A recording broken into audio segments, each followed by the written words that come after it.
Ladies and gentlemen, children of all ages, as the barker says at the circus, we are ready to begin. My name is Lloyd, and it's my good pleasure to welcome you here. This is the 17th annual lecture on the relationship between science and religion.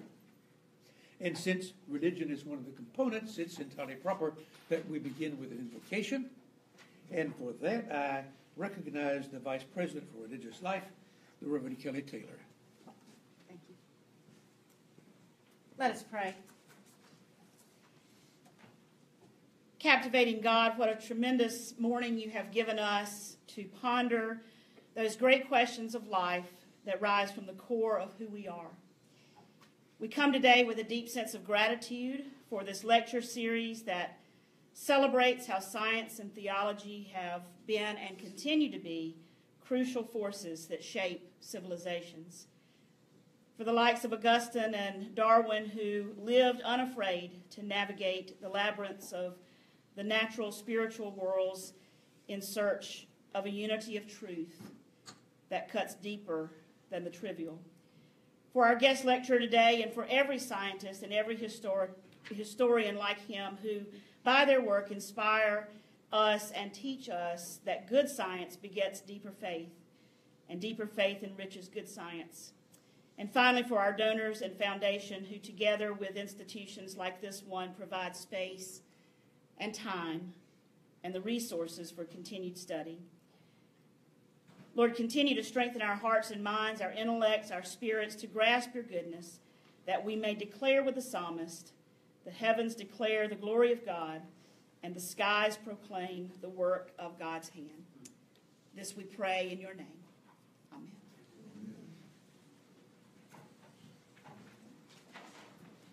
Certainly a good quotation from the psalmist.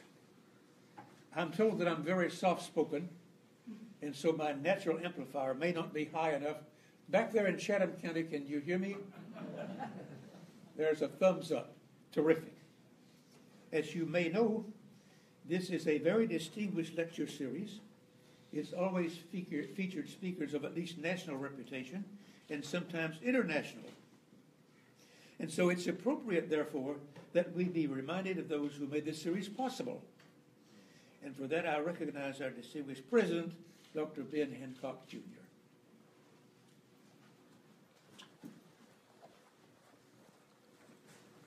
Well, good morning. As president, I'm actually one of those people that gets paid to be a professional barker. I like that, Dr. Bailey. So it is a pleasure to welcome each and every one of you here and for you to take the time as we begin. And I think it's very timely as we begin at the second half of the year, come off of spring break, to start off with this very important, which was a lecture, which has been a wonderful tradition here at Methodist University, as Dr. Bailey has already mentioned. I'm not introducing the speaker. Dr. Bailey will do that. But what I am here to do is just to, again, one of the roles I have as president. And by the way, we have former President Elton Hendricks and his wife Jerry here. Thank you for taking the time out of your schedule to be here. And that really does underscore the importance and the tradition of this lecture, which was founded under your leadership. So thank you so much for that, for being with us. Appreciate you being here.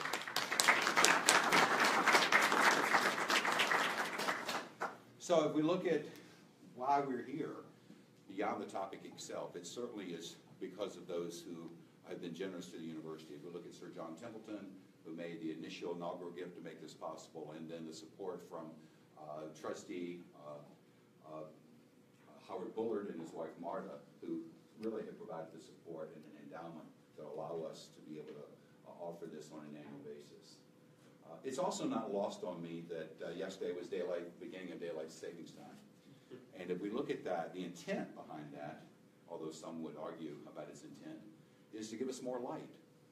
Well, I would suggest to you that what Sir John Templeton, with the Bullards, and indeed with this lecture series is all about, is giving us more light.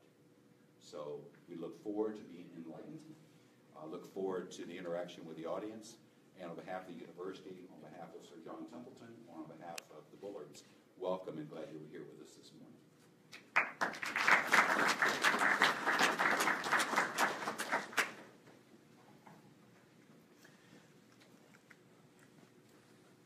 Thank you, Mr. President. Back in ancient Greece in the 5th century BC, there lived a gentleman named Anaximander. And he observed that pools of water contain small life forms, let's say mosquito larvae, that were not there a few days before. Well, he was not a very good and careful observer, but he did have a good imagination. And he then speculated that such life forms could have generated spontaneously, that is, somehow only by a natural process, he thought. He then speculated that such simple life forms had evolved from fish to amphibians, then reptiles and mammals, and ultimately into human beings. And as for a divine creator, he saw no need to perpetuate that outmoded idea. So the debate between such materialists and theologians simmered generally at low temperature, and then the heat was turned up in 1859 by the publication of a famous book by Charles Darwin. And then in the 1870s, the temperature reached a boiling point and has continued in some quarters ever since. Our distinguished friend Lawrence Principe is here to help us understand how this happened, and perhaps to transcend the claim that the conflict is irreconcilable. Our time for the lecture is very limited, and I thank the officials for the Physicians Senate program for their generosity in allowing us to use this building, but we must keep things on schedule. Consequently, I cannot laud our speaker in the way that he very richly deserves. Instead, there have been newspaper articles, flyers around campus, and there is a brief biography on the program bulletin that you have in your hands. And from that, I want to lift up only one thing. He has been selected, this speaker, by the teaching company for one of its distinguished great courses series. And his 12 lectures are entitled Science and Religion. And I hope you will look that up and perhaps get a copy. For the present occasion, his topic will be the origin of life and evolution. Must science and religion disagree? So please join me in putting your hands together for Lawrence.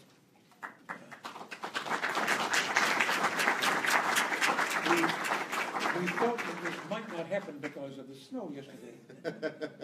Yes, well, I'm glad the weather worked out okay so far. Welcome, sir. Thank you very much. Well, thank you all for being here. I think I might just use the podium since I have a clicker here. Yes, so, there is a clicker. I've got it. And let me remove my stuff from your way so you can have a clean slate. So this is actually the second time I've had the honor of presenting a talk in this lecture series. And the first time I talked about how the so-called notion of an inherent or unavoidable conflict between science and religion is a relatively recent idea. And this may be live, I'm not sure, but if you cannot hear our speaker, just wave, and that will be a signal to see if this location works better. Okay. Right. Can you all hear me back there? Is that all right? Okay. Good. Thank you. So let me see. I'm going to try to go forward. There we go. Right. So it was these two late 19th century authors who wrote highly melodramatized and, in fact, fictionalized histories of the supposed eternal battles between science and religion. And historians have long since revealed their book to be highly biased attempts predominantly to defend themselves. In the case of Draper, to defend his own metaphysics, virtually his own religion, and his deep-seated racial prejudices against Catholic immigrants. In the second case, for White, to defend himself against charges of self-serving legislation while he was a New York State senator and misappropriation of federal funds during his founding of Cornell University. I'm not going to repeat my accounts of this, but mention it only as a preamble. So, despite their fictional histories, in our present day, there are some indications that such a conflict actually exists now, even if it did not in the past. On the one hand, some present-day conflicts can be traced to the same insecurities that animated Draper and White. Scientists insecure about their social, political, and financial position. Some fundamentalists insecure about their public and political clout. and perhaps most of all recently, some atheists insecure about their choice of religion. But a fuller knowledge of history is the most powerful way, I think, to diffuse this animosity, simply by showing that in the past, the very same issues that now provoke the most fervent clashes, or that are thought automatically to provide fatal testimony against one or the other side, were actually not seen as divisive problems at all. In other words, what we can learn from the past is that many of the topics that drive some moderns crazy simply shouldn't do. They are not problems when they're treated rationally and comprehensively. So my examples today are drawn from what many consider the most sensitive of issues, namely the origin of life and the topic of evolution. So first, let's consider life for just a moment. In the modern world, we tend to draw a very sharp line, at least in common parlance, between life and non-life. A thing is either alive, like a frog, or not alive, like a rock. There's a boundary condition between the two, which implies a kind of quantum leap between the living and the non-living. So I have two observations to make about this. One of them is scientific and the other is historical. For the scientific, it's today clearly becoming much more difficult to maintain the sharpness of that distinction. We think, for example, of viruses, which can be crystallized like a chemical compound stored for long periods of time, but then, exposed to the right conditions, then begin to replicate themselves again and take over other organisms parasitically. Are they actually alive?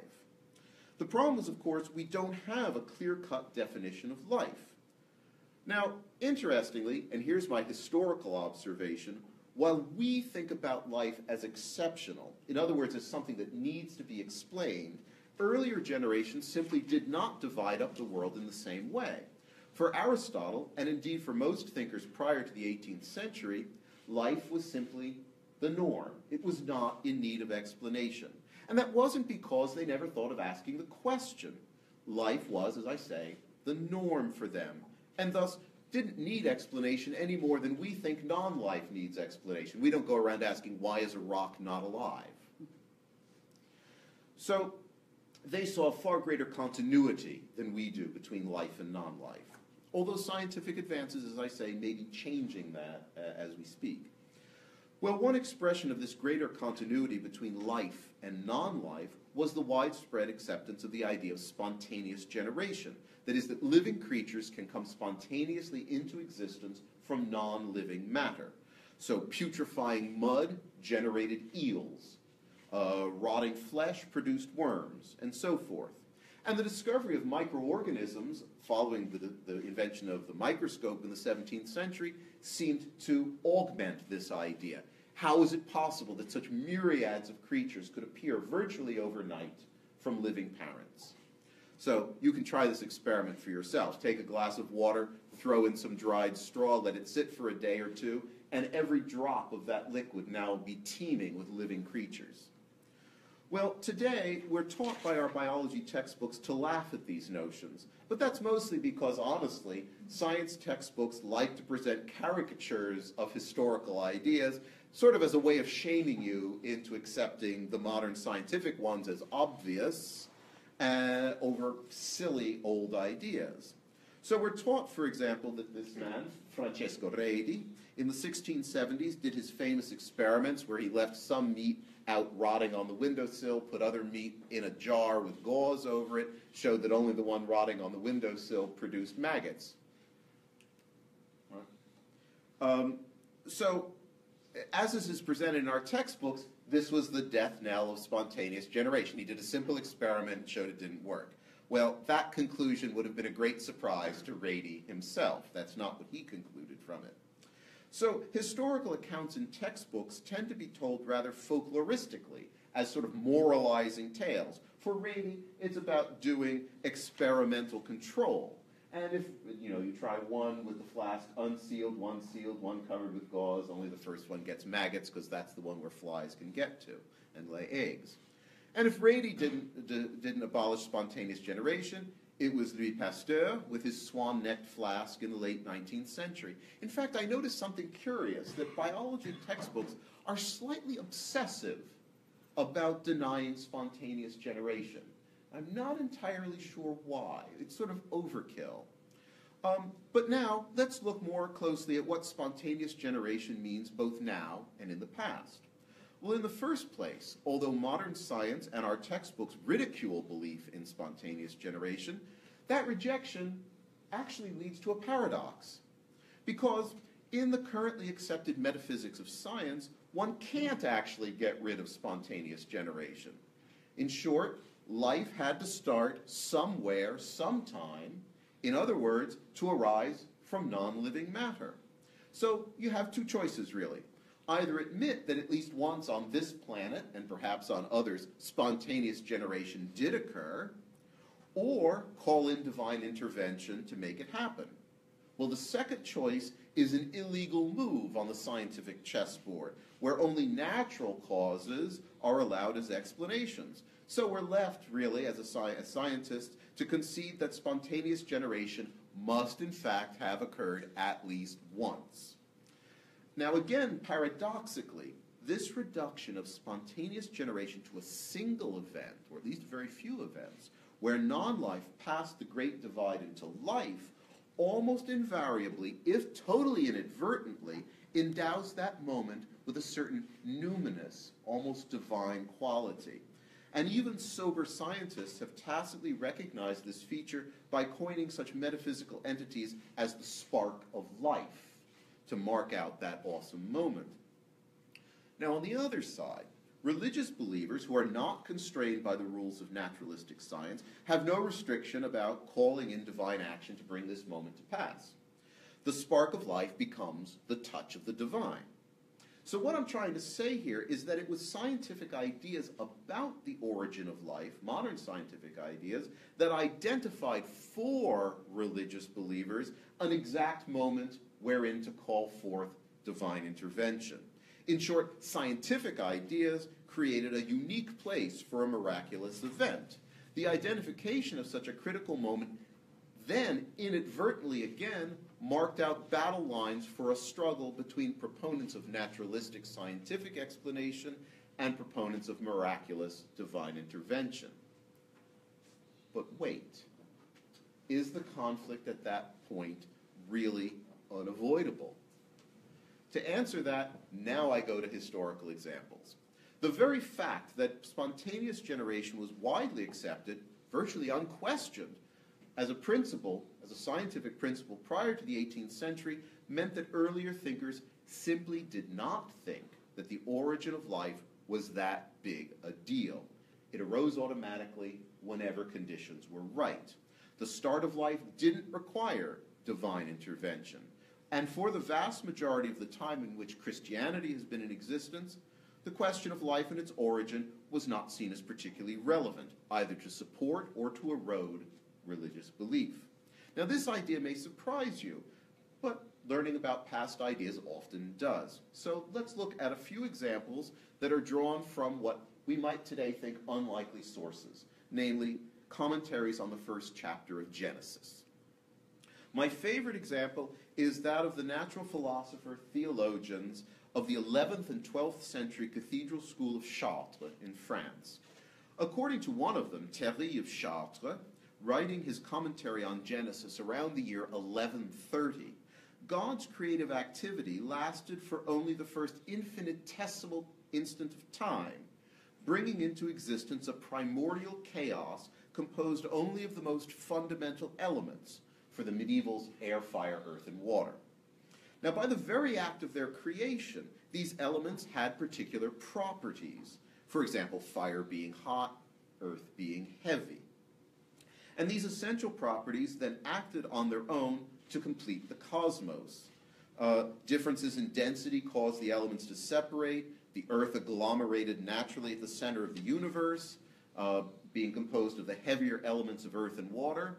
The heat generated by the motions of the heavenly spheres acted upon the surface of the earth and thus generated by natural processes plants, animals, and then human beings.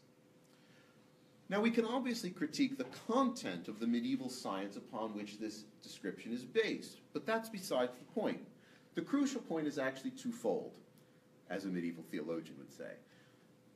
Here, a medieval theologian has rather casually described the origin of the ordered cosmos, the origin of life, and even the origin of human beings as purely natural events that followed spontaneously from the inherent powers in matter itself. There's no sense that these proposals were at all in conflict with Orthodox Christian belief. In fact, Théry's younger contemporary at Chartres, William of Conches, went a little further. He argued that since the same materials are present now, there's no natural reason why new human races have not been produced spontaneously after the first. He concludes then that only since we've never seen this happen, there's no example of it, there must be some divine prohibition against it.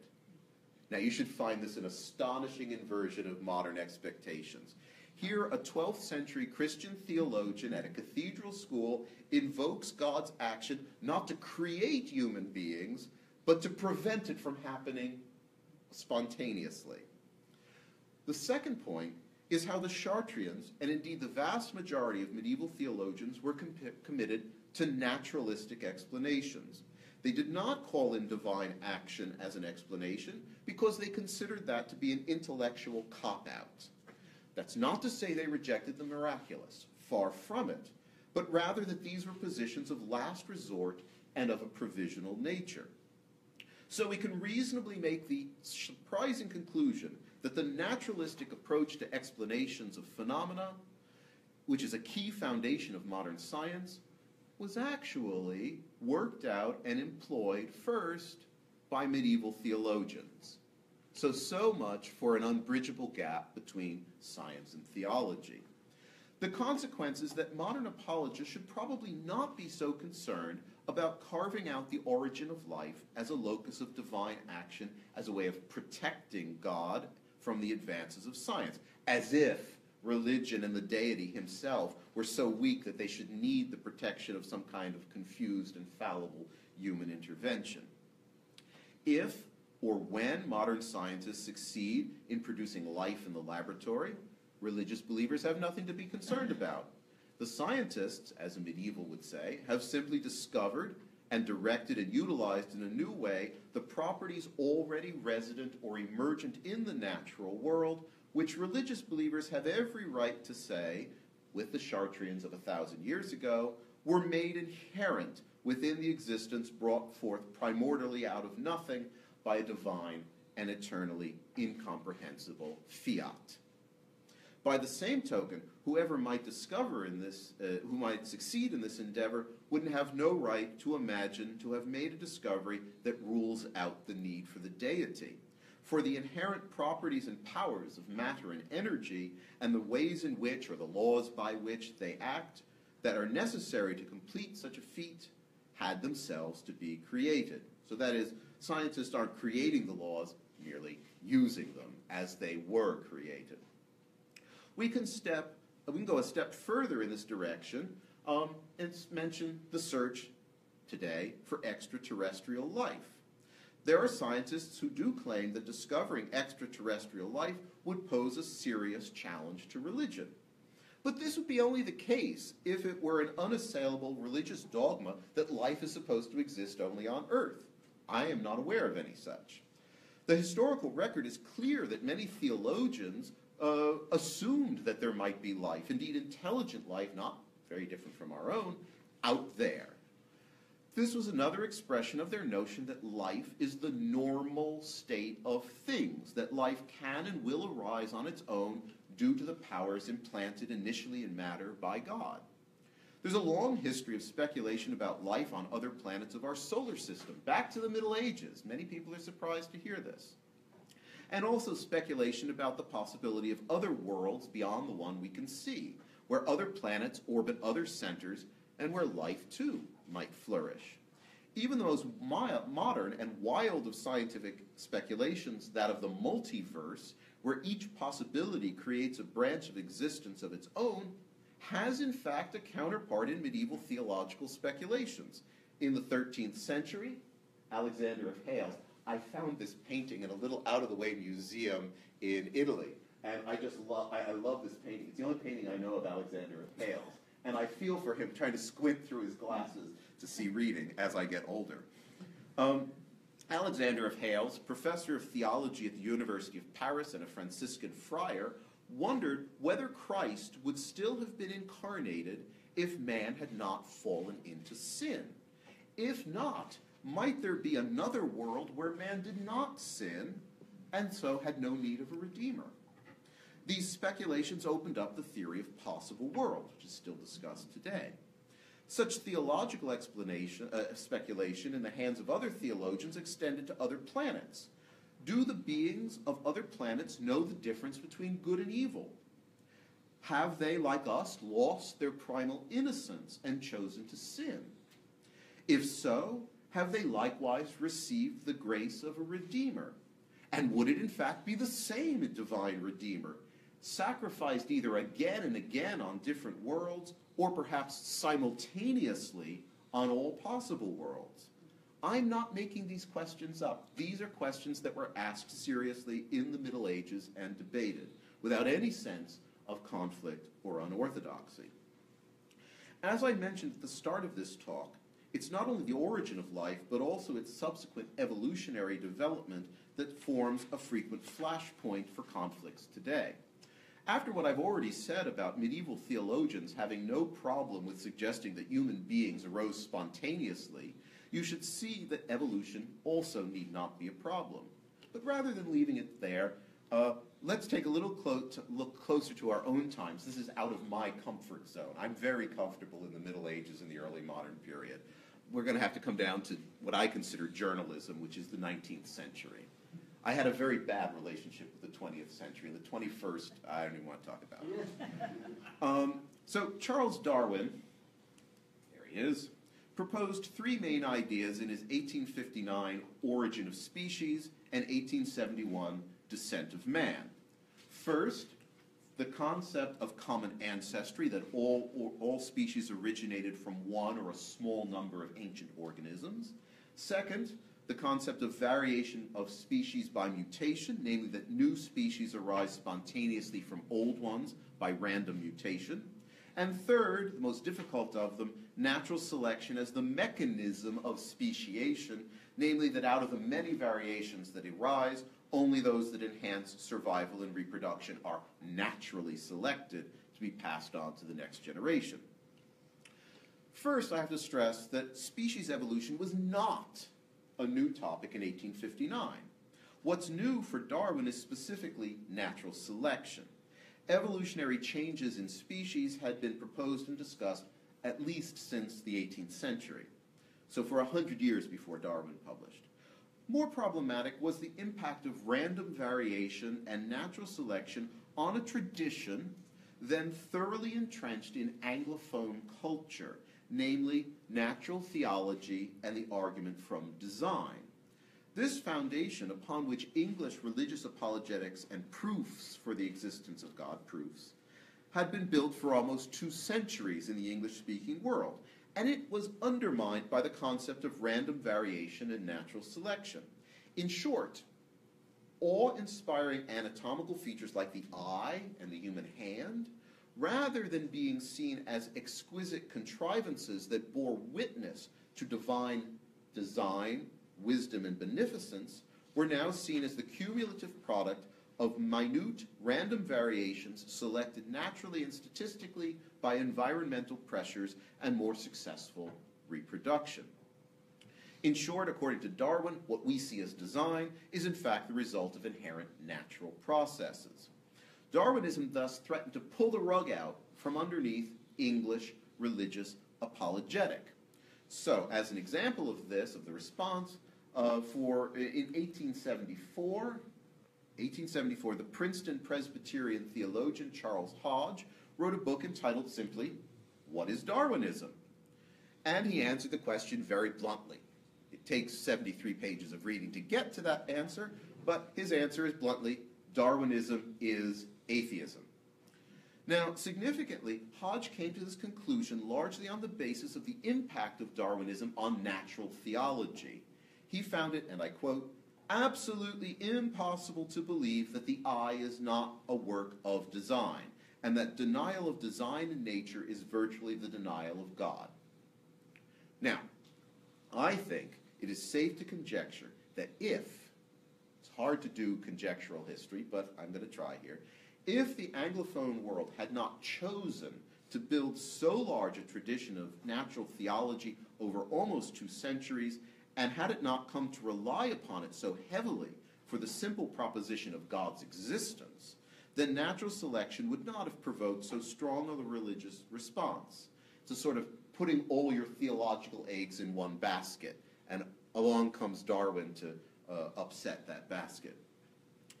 And I think there is evidence for this because in non-Anglophonic cultures, for example, on continental Europe, where natural theology had not become so important, the responses to Darwinism were far more muted, or at least pointed at other problematic issues.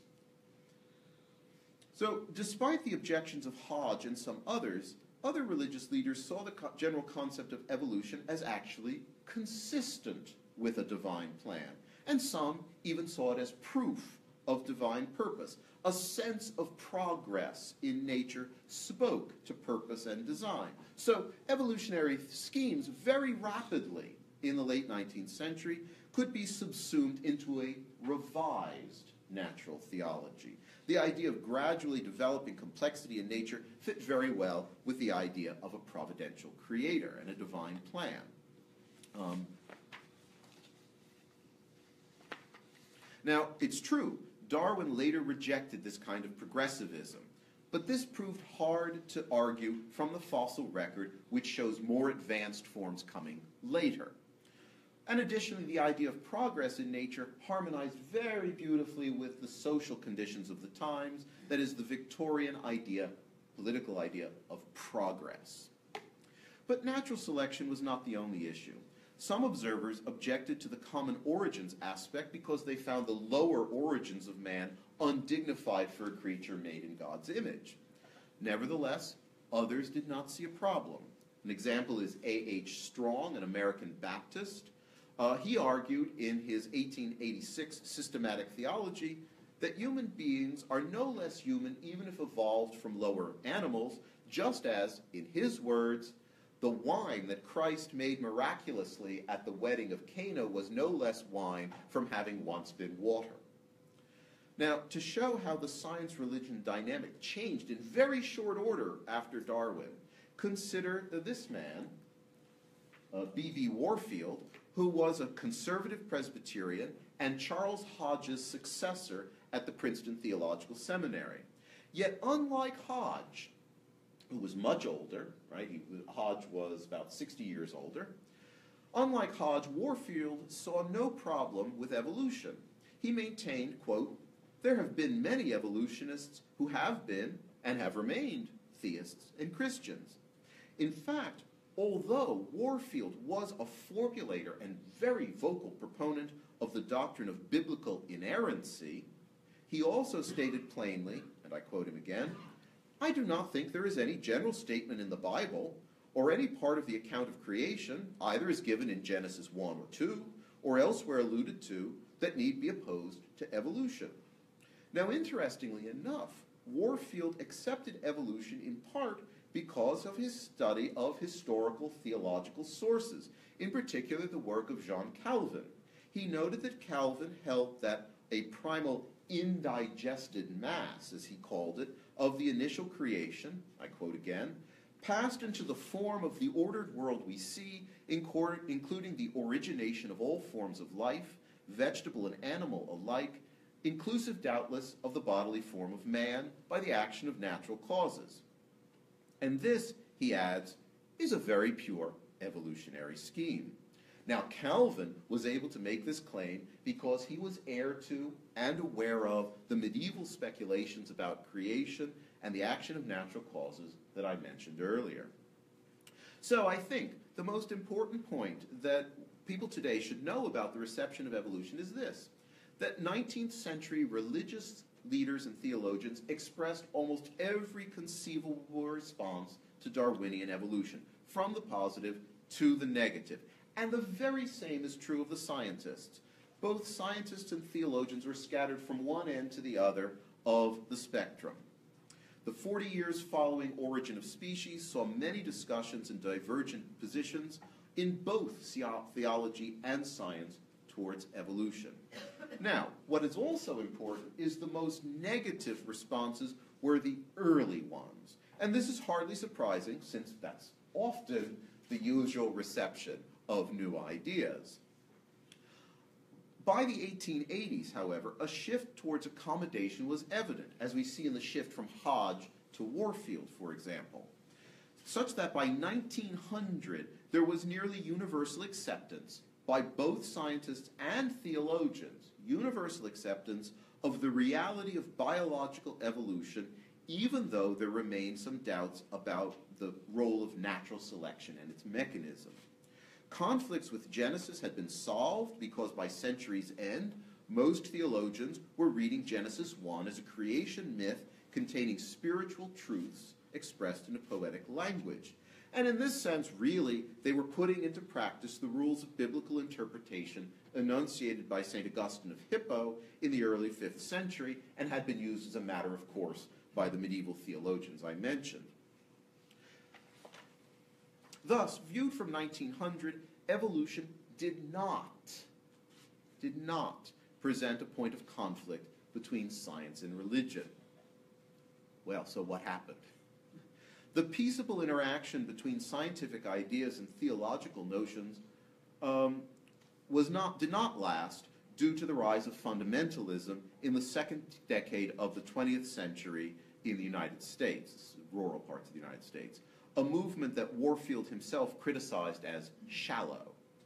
I don't have time to review the details of this subsequent development or its apogee in the 1925 Scopes monkey trial, a wonderful piece of sham showmanship that, in fact, folklore aside, has nothing whatsoever to do with evolution or religion and everything to do with getting free publicity for an economically struggling eastern Tennessee village. What I would like you to take away from this talk is a sense of how recent and unnecessary the loud rhetoric of legal and political posturing on this issue really is. There's a whole world of historical sources out there of very intelligent people, a lot more intelligent than the people who get quoted in USA Today and probably who write it, out there for you to take and understand. Learned theologians from Augustine in the 5th, Terry and William in the 12th, Alexander of Hales in the 13th, Calvin in the 16th, Strong and Warfield in the 19th, Pius XII, John Paul II, Benedict XVIII, and many others in the 20th century held an enormously expansive and humble vision of the possibilities inherent within creation and of the infinite wisdom and perfect knowledge with which it was created. They did not try to see God as a busy factotum, constantly having to do stuff. Create some life over there, create some individual species here, do this thing or that thing to help creation along. In their thinking, he created a world in which matter, endowed with certain powers and properties, could do a great deal on its own. This did not decrease their admiration for the deity, or call its existence into doubt, or otherwise undercut religious principles or diminish faith. Rather, it enhanced their admiration for a God who did not act like a human mechanic, but instead wisely and serenely ordered creation in a way that far exceeds human understanding. Science, in one sense, some disagreement will always accompany conversations between science and theology, but disagreement is productive. It's not a bad thing inherently. We don't want to have a world where everybody agrees with everybody else. We don't get anywhere that way. Because science and religion must, by their founding principles, give different responses to the question of supernatural causation. Science formally rules out such explanations, while theology allows them, although generally only as a last resort. Medieval theologians, for example, strongly preferring naturalistic creation whenever possible, yet recognizing that sometimes that may not always and everywhere be the correct explanation. But such disagreement is largely about things that neither can answer without an expression of faith. For example, in identifying the cause of existence itself. But such diversion of opinion about the unanswerable is far from being a warfare or a conflict. To return, finally, to the narrower question of this lecture, must science and religion disagree on these particular topics in regard to the origin of life and evolution? The long historical record I've tried to share with you overwhelmingly answers no, and reveals that the loud and frankly rather petty wranglings that are reported in the media today are no more than a recent aberration. Thank you.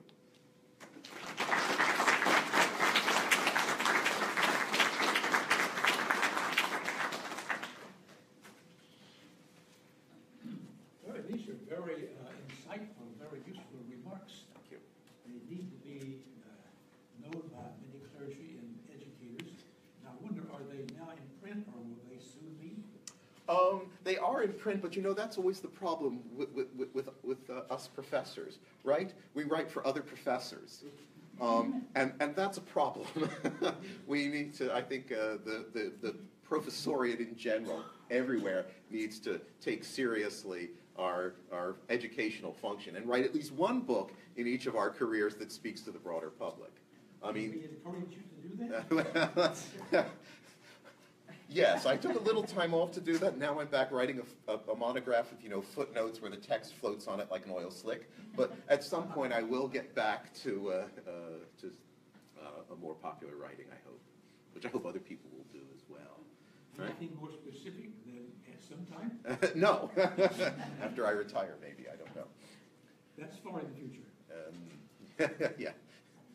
Well, we have a little bit of time, and I invite you to address your questions directly to the speaker.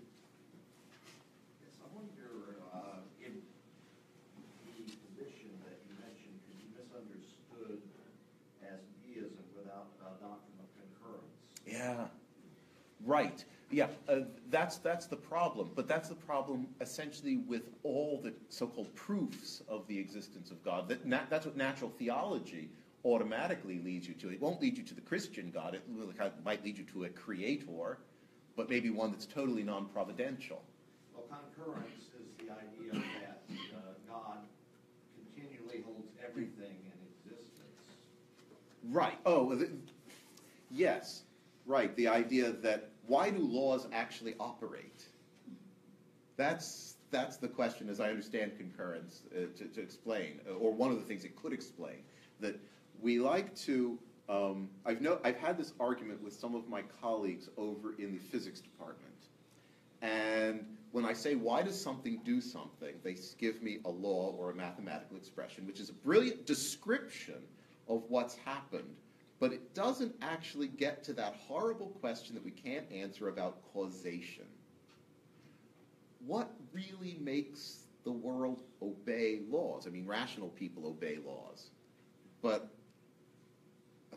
why do the laws keep working, in a sense? What guarantees them? What's their safeguard? And that, to me, is an unanswerable question, related, of course, to the question of causation, which is forever beyond our knowledge. Does that get to your... Well, not quite, because the question is why is there something rather than Nothing. And the idea is that every bit of the universe, the entire universe, has to be continually created by God in order to exist. Mm-hmm. Now, how the process goes can be through natural causes, but God is always, for Aquinas, the primary cause of everything, simply because he holds everything in existence. And then you have secondary causes like evolution, which he wouldn't accept, but you could certainly accept as a Thomist, that by which the cosmos develops. Yeah, the problem with it's a question of whether it's a maintenance of the laws or a constant recreation. So the Islamic philosophers thought that God recreated the cosmos at every infinitesimal moment of time, such that it was a way of getting away from natural laws, which they considered to derogate from the omnipotence and the absolute free will of God. So, for example, motion doesn't exist. It's just that when we see something moving, it's that God is recreating this is an Islamic notion. Right. So This is the only answer I can give you. I mean, the question is existence something or nothing. It's beyond my kin. Yes? So in regard to this question, I'd like to mention something. Can I draw it on the board? So if this is a molecule, let's say, right, and there is matter, there is electron, proton, neutron, right? It is 99.9999% space, right? And it's 0.0000001% matter. And in physics, we've been only studying this small percentage of matter. And recently, scientists have been saying that maybe we have been in the wrong direction and we have been ignoring the 99.9%, which is nothing. And they have been ignoring the friction of vacuum, right? So recently they say maybe this nothing is something. And like the philosophy that he mentioned, he said, what is nothing, right? So Yeah, what is nothing, yeah. Yeah. So maybe we say maybe God is hiding in that nothing. I'll leave that for the theologians. What do you think? I just wanted to know what is your opinion? I hesitate to make opinions about things I don't entirely understand. So I'm just a historian and a chemist. Recently they are studying this 99.9% true sacred geometry. The question is it really nothing? And if you really have a concept of nothing, how do you study it? That I'm not quite... That's... but see, then there would be space, and that's nothing. And that's not nothing. That's something. Dimensions are something. How would you classify the relationship or the reaction between the polytheist religions and their origin stories versus evolution? It seems we have a lot of information about how the Judeo-Christian and Islamic world views it, but how about the polytheists or the other religions, and do they have the same In response. or discord amongst how they speak or react or interact, I should say? You know, I'm not familiar enough to answer that question. What little I know about polytheistic religion, what very little I know, there's an ongoing argument of how polytheistic they actually are, but that's pretty much the extent of my knowledge. I'm sorry, I just can't answer that question. And is your great course on Audible? I don't know. You'd have to check the website. Like I said, I'm an early modernist, and technology is not my thing. What was the question? If his great course, Audible puts about 45% of the great courses on, so it's a way to get a lot of content for one credit. It's the cheapest way to read a great course or listen to a great course is on Audible. Oh. So. Don't know. Please. Yes. In the Christian tradition, there's always been a outreach, a missionary responsibility to share the good news. It came as new information to me, and I'm happy to learn that the medieval theologians spent some time discussing life on other planets. Now, if in fact, from this point of view, is there, if life were to be discovered elsewhere in the universe, in the Christian tradition, does that missionary responsibility extend to those other? Right. It's a good question, isn't it? I guess only if they're sinning and need a redeemer. That's right. That's right. Yeah. I suppose it would depend on what they're like if we meet them. I mean... Well, some were better than we are, and some were not as good. Yeah. The medievals, though, had the idea that these other worlds you couldn't even get to because they were completely isolated with nothing, where there were no dimensions at all, so that you. Maybe they are just in different frequencies. Well, that the medievals didn't think of, but they did think about the idea of a spherical cosmos being, People make fun sometimes of the Middle Ages, that if you get to the sphere of the fixed stars, which is the furthest out, and you stick your hand through it, well, what happens? What's outside? Well, there's nothing outside. There's not even dimensions. It's actually kind of claustrophobic vision of the universe, that it's bounded in that kind of finality, that you can't stick your hand through. However, the idea is that, is there another world that's finite and bounded, that's out there in that nothingness? Because God might have created an infinite number of them. But we could never know, because we could never actually get there, because we would have to pass through nothing to do so. Unless, by chance, they were touching at a point. Yeah. Do you think some of these questions, like causality and things that, as you say, we might not ever know, are really questions worth pursuing if we'll never know them?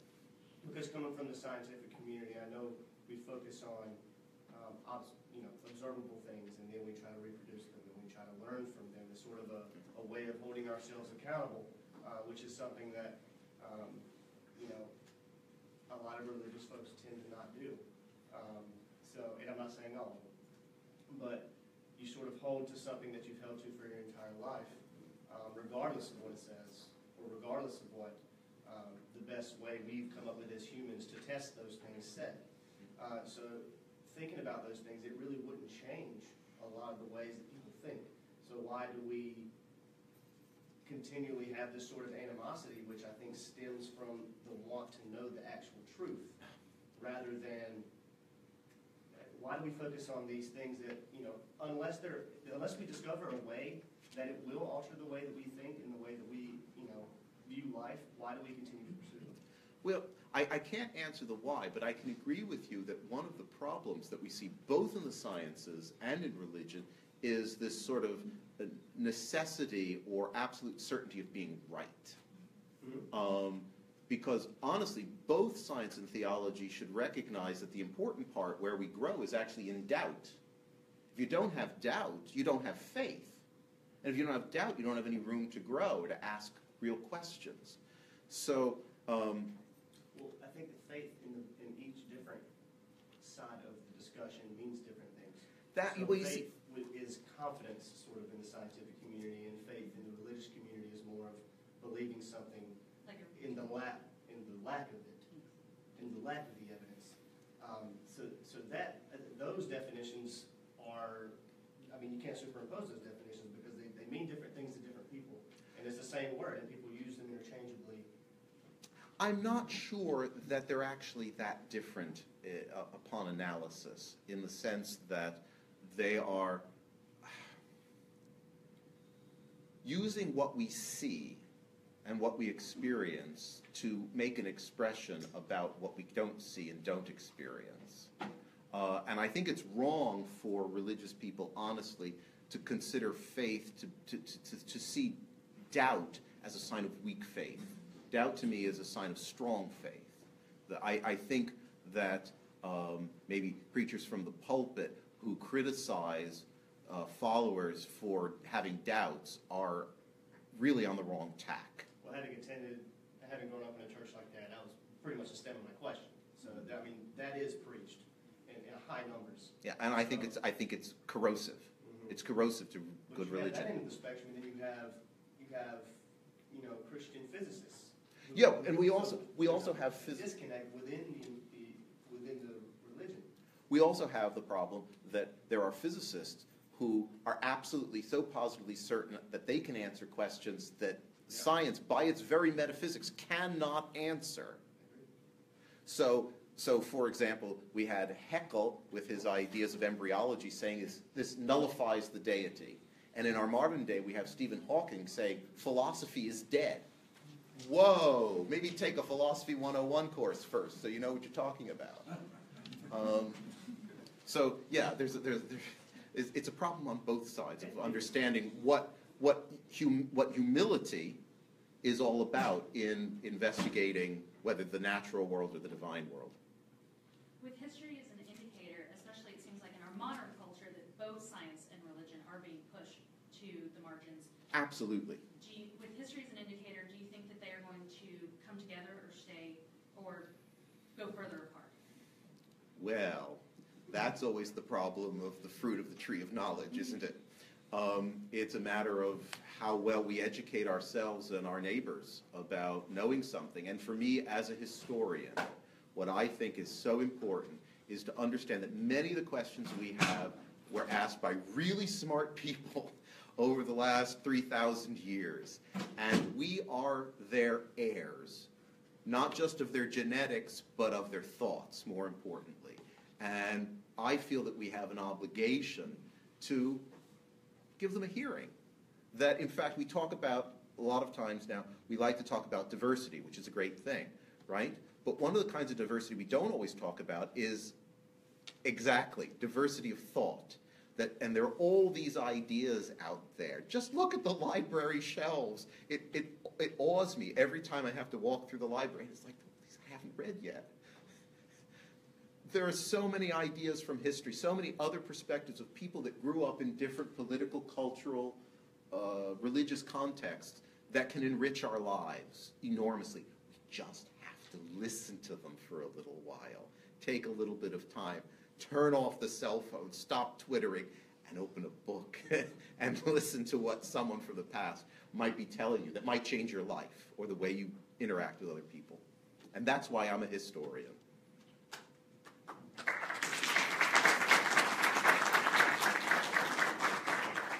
Ladies and gentlemen, we probably have time for one more question if there is one. Oh, there's one right here.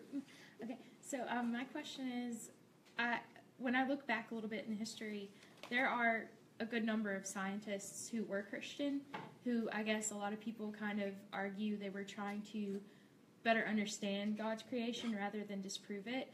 But a lot of people who were religious at the time, I guess, kind of pushed back at them because they were trying to do something that, I guess, kind of what the gentleman was talking about, blind faith and not trying to, like, search out your faith. So is that true that, do you agree that that's true, and if so, why? Okay, I'm going to, okay, you went wrong, never mind. What you've expressed is the kind of folkloristic myth that was created by Draper and White, that there were, in fact, these two different camps of scientific thinkers and religious thinkers that throughout all history were in battle with one another. It's totally a fabrication of these two authors. And if any of you might never have read either of their books. I'll just give you a very quick example. So I do this. How many of you were taught that Columbus proved that the earth was not flat, that it was round? I heard that at some point in your lives. Heard it at some point. Where did it come from? It came from those books. It's a total lie. Everyone knew that the earth was spherical for the last 2,500 years. It was never a question. And you have this, they created a fabricated showdown between Columbus and the theologians at Salamanca, where, Columbus was the hardy scientist and the theologians were hidebound biblical literalists. Actually, it was the other way around, that Columbus had the wrong size of the earth, and the theologians had the right size of the earth because they'd, read the right Roman authors. And Columbus ended up quoting the Bible at them, and they ended up quoting Aristotle back to him in Aristophanes. My relish in telling that story is maybe forget part of your question. About discovering God's creation.